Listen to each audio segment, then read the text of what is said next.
There's a small signature in the corner of the frame just in case, but chances are most visitors know the artist behind this collection at first sight. It was the work of Norman Rockwell that you saw on your coffee tables and in your libraries that captured moments of shared experiences. Even in the evolving 21st century, Rockwell's work still draws a crowd.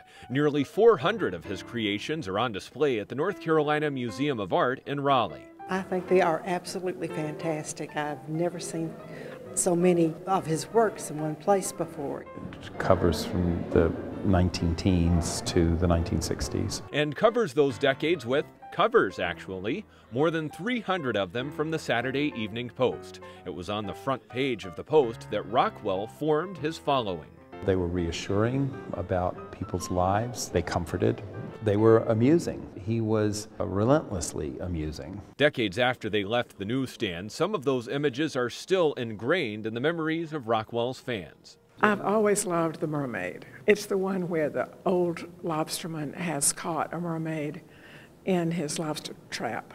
It's really fun to see this all together. The Rockwell collection not only showcases the Saturday Evening Post covers, but also many of the images they're derived from. It's delightful to see these paintings that we've seen prints of all our lives, to see the actual original painting.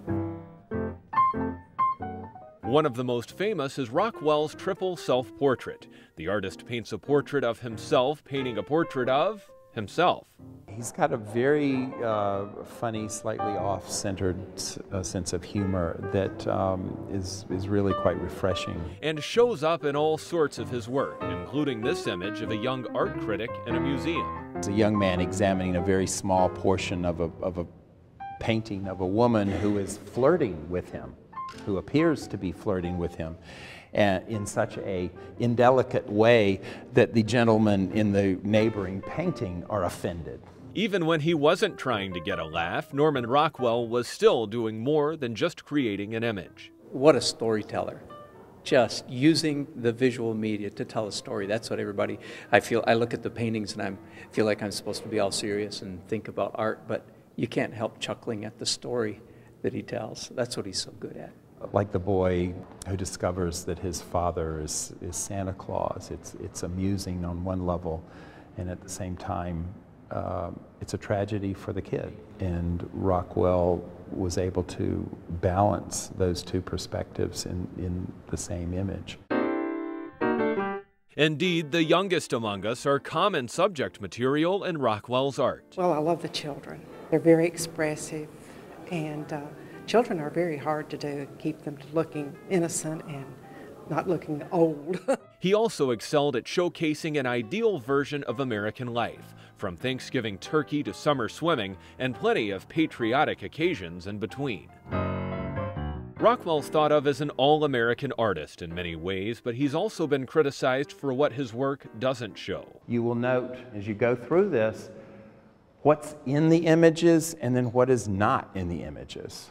And what is not is 70% of America. Rockwell was working under the editorial strictures of the Post, which forbade an artist to show an African American on the cover in anything but a subordinate position.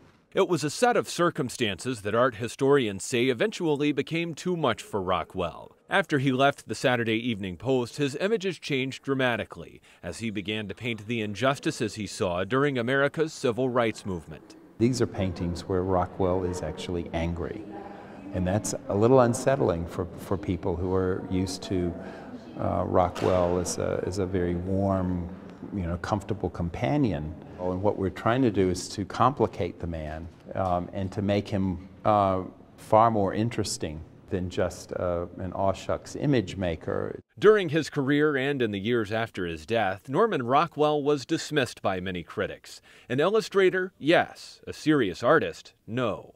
But that's been starting to change in recent years. There's been a whole new generation of curators and art historians and critics who've really started to look at the impact of Rockwell not just within the art world, but on American culture more broadly. I'm sure there are going to be many people that will, say he's just an illustrator, and they're going to move on. But I would invite people to look at the paintings, as the work of a very interesting, complicated man, and how he has chosen to deal with his life and the 20th century. The Rockwell collection is the main attraction here at the North Carolina Museum of Art, but it's not the only special exhibition. There are 4 other exhibits going on at the same time. Now that the Art Museum's new facility is open to house the permanent collection, the East Building is available to house special exhibitions. Along with the Rockwell collection are illustrations from children's author Eric Carle and Audubon's Birds of America.